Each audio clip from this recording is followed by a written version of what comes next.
السلام علیکم ورحمۃ اللہ وبرکاتہ۔ وعلیکم السلام ورحمۃ اللہ وبرکاتہ۔ آپ لوگ خیریت سے ہیں؟ جی الحمدللہ۔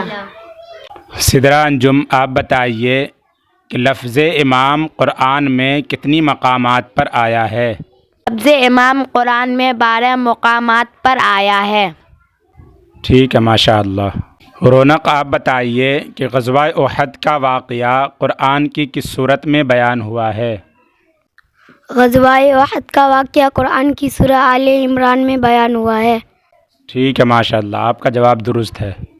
کیا سمیہ آپ کو اس کے متعلق کوئی آیت معلوم ہے؟ جی۔ وَإِذْ غَدَوْتَ مِنْ أَهْلِكَ تُبَوِّئُ الْمُؤْمِنِينَ مَقَاعِدَ لِلْقِتَالِ وَاللَّهُ سَمِيعٌ عَلِيمٌ۔ ٹھیک ہے، ماشاء اللہ، بہت اچھا۔ حضرت عائشہ رضی اللہ تعالی عنہا نے اپنے ایک غلام سے قرآن کا ایک نسخہ لکھوا کر محفوظ کیا تھا، بتائیے کس غلام سے؟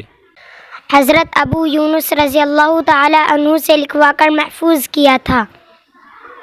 ٹھیک ہے، ماشاء اللہ، بہت اچھا۔ یاسمین، آپ بتائیے کہ روم کی فتح کی بشارت آپ صلی اللہ علیہ وسلم کو کس صورت میں دی گئی ہے؟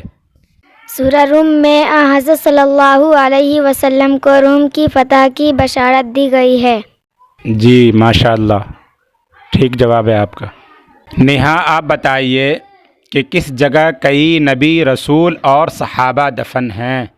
اس جگہ یعنی مسجد اقصیٰ کی جگہ کئی نبی، رسول اور صحابہ دفن ہے۔ ٹھیک ہے، ماشاء اللہ۔